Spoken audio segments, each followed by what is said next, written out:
On with words, with Peter and Angelina and a talking poem and a running man.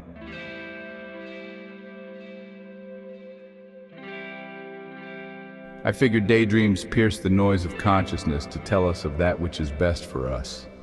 Daydreams are full of thoughts promenading on parade before our own eyes shading. Wishes and fantasies cascade freely over the mind, directly presenting themselves to us in kind as our very own suggested roads to find.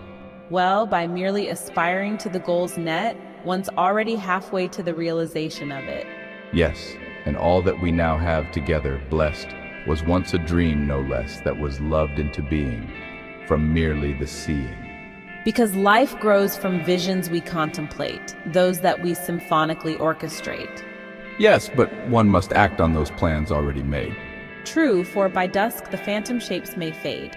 Well, if beliefs are blown but of a half-hearted fife, then so will be one's life. Let our dreams, wishes in the main, become one and the same. Pay close attention to your desires, wishes, and ken. Deny not those dreams welling up from the soul's den, for it is one's duty to fulfill them. It guarantees happiness, really, for then you know exactly what you require to be happy. Come along, oh I beam, sweet dream. We're awakening, musing in a world of our making. I look off.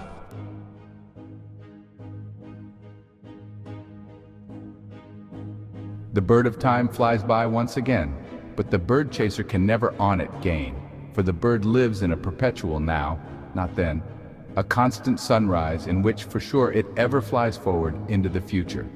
One wing is black and the other is white, in fact.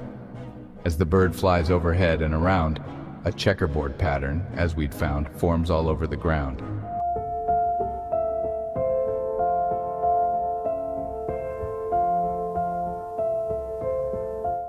What can it mean? I think I'm starting to catch on, and I'm proud. Me too. The wings of time are black and white, for one is the day and one is the night, for fluttering round the night flies the daylight. We knew it well, and still, we are all players on the checkerboard's till of days and nights as on a calendar, until the game ends our persistence, and we're put back in the box of non-existence. But in the meanwhile, I thank Destiny's Dame for at least letting me play the game. Of course, my dearest, we'll make a game of that fuss which makes as much of us. Let's play. I'm game, I say. And so we travel on as loves ready to make our moves. I say, amazed in the midst of this scenic meadow, I am surprised to see, oh, what looks like a large and living pen walking by as so. What are you, Pen?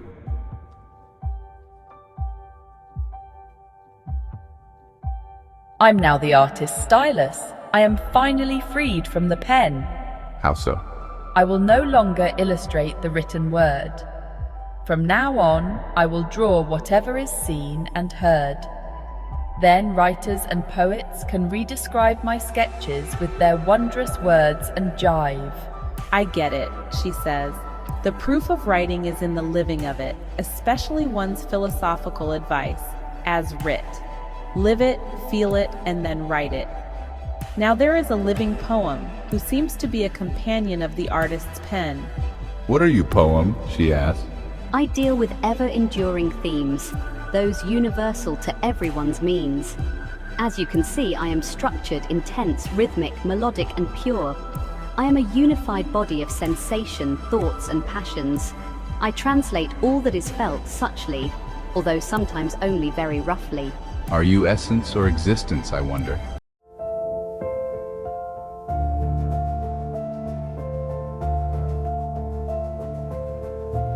I am both. I am the form as well as the idea risen. I am an object that is born of precision from one's profoundest visions. I am the image of feeling in diction. I am at once all the remains, both the container and the contained. You're an expression of the inner mess that may be difficult to express, she notes. I am truth, fleshed in living words attended. I express thoughts subtended, those that would otherwise go unapprehended. I lift the veil that separates mind from soul, and thereby show the proof of beauty told. I am life's image drawn in the eternal truths of old. You are immortal then, I splice? Poetry makes immortal what is best in life. By freeing images from all the strife, those in our spirits that are deeply impressed. For these vanishing notions I arrest, clothe them in words, the best, and then send them forth, fully dressed. So how is it known if I've written a poem? Well, use the highest powers of language and wit to translate the nature into poetic words, lit. The reader will translate the words back into spirit. If the reader's soul responds, then a poem you've writ. I offer, let us write a poem about love, for that is the greatest thing known of, but it's hard to get it to rhyme. The trouble with love. Only a few words rhyme with love above, like the overflown dove, the heartless shove, and the ill-fitting glove. Alas, love's rhymes remain unheard of, or aren't well thought of. I notice here a great pittance and dearth of words that rhyme with the beloved earth. So aside from mirth, how can poems give birth to all that life on this planet is worth? I note that just a few words rhyme with life, for just how often can you kiss your wife? Is this why poems are so rife with strife? It's better to fife than to stick a knife. Whereof, in the endeavoring above, I give up on forming rhymes with a love, and relinquish for now all mention of the turtle dove, ring dove, and foxglove. For love's rhymes are just too few, and it's too hard to work in. Ove in that small, worn-out space between God and heaven above. So I'm through rhyming with love, having, anyway, nothing left to prove, or for that matter, to more poetically improve that sorry number of words that sound like love. So onward, to much better sounds I move, getting out of the rut and into the groove, to hope and wait for my poems to improve, I to behoove that love rhymes do remove. Out of desperation, we have the following lines.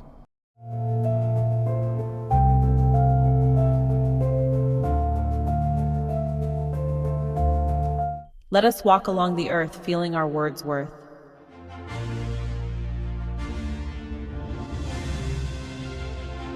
A man is running, I see. Where are you going so fast, quick man, to run? You're running down the trail at a withering pace and then trip and fail, ever trying to look afar. I want to see what's up the road down there. Down where?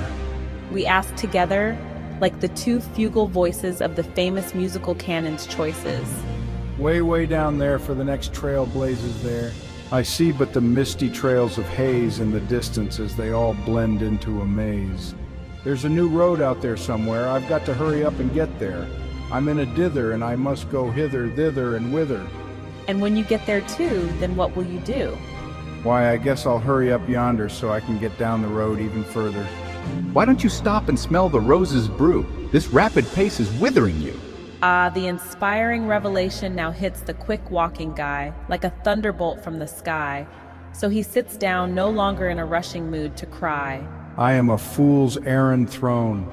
All around me is the beauty sown that this moment calls her very own, and I've been looking on past the known. I couldn't see the forest for the trees. What sense does it make, geez, to live a life that has no time to please, to nest? Serenity will never find me, lest I slow down to smell, hear, feel, see, touch, bless, and as such savor life's loving caress.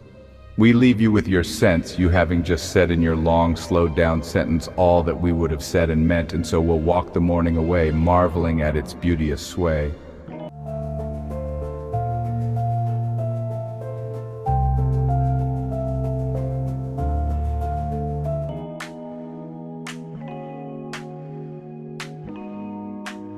She happily observes, the winds of May's highs and lows are making love to the flowers that grow, moving them this way and that, to and fro, nurturing them so.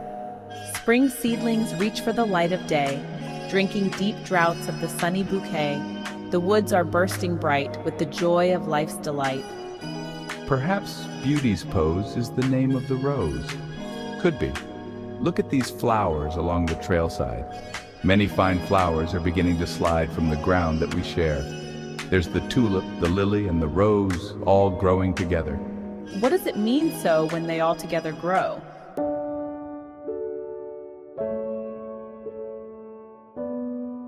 Well, the tulip is a very dependable sign of spring. One can always count on what it brings, so tulips have always stood for truth. The lily is often white, the proof, so it represents purity and goodness bright. As for the rose, it is the symbol of beauty's might. So these three combined together, truth, goodness, beauty there, are extremely meaningful when braided in length, for they make up love, giving it its strength. We've grown our flowers with care. Yes, and so the storms can never scatter them bare. Love is not an easy thing to grow. That's good, because if love was so, then it wouldn't be worth more than woe. Raise a cheer, slap the hands to pledge, again refreshed to the edge through the ancient book's knowledge.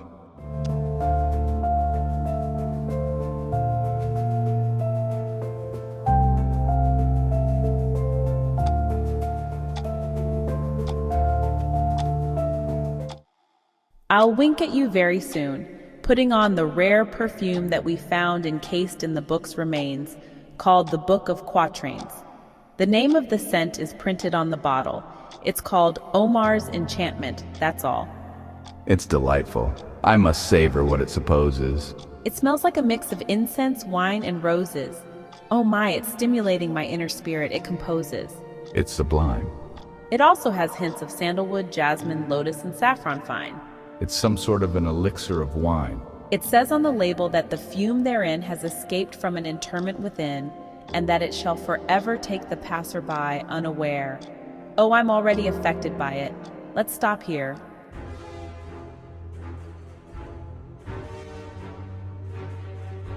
Yes, lunch. There are ripe apples on the trees. And there is clear water amidst the stream's reeds.